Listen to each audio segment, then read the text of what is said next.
Today we are looking at a brand new public dashboard. The dashboard is broken into 3 sections: road segments, intersection counts, and crash analysis.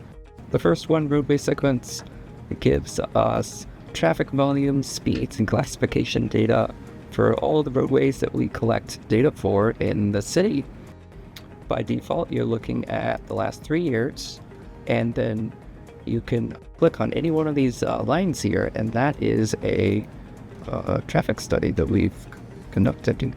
You scroll down, you see where it is, you see the volumes, you see the peak hours. You can split it out by direction if we have that.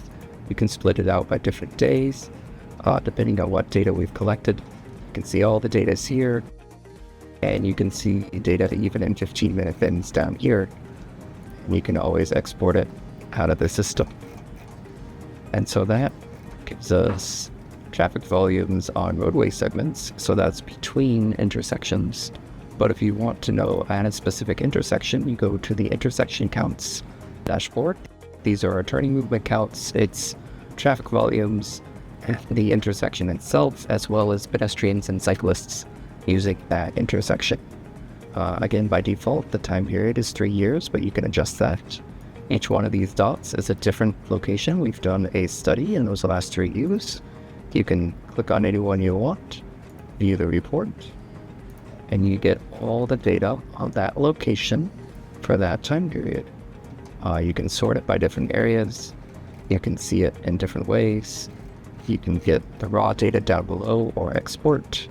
And the last section I want to show you is the crash analysis section. And this is every crash that the Seattle Police Department has responded to and then written a collision report for.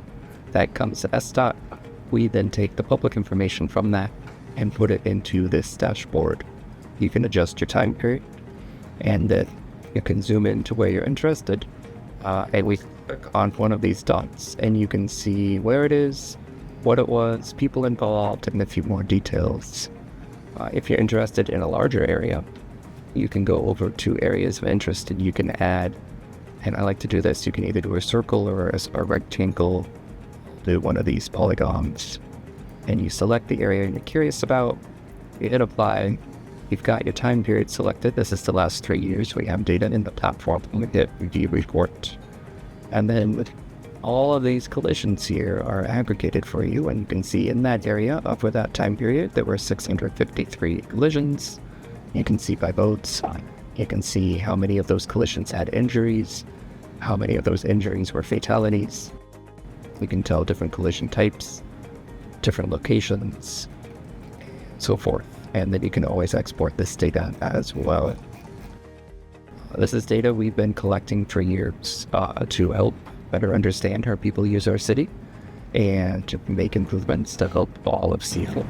And we're hoping by making this public, you can gain a better understanding of how people use our city and how we can all work together.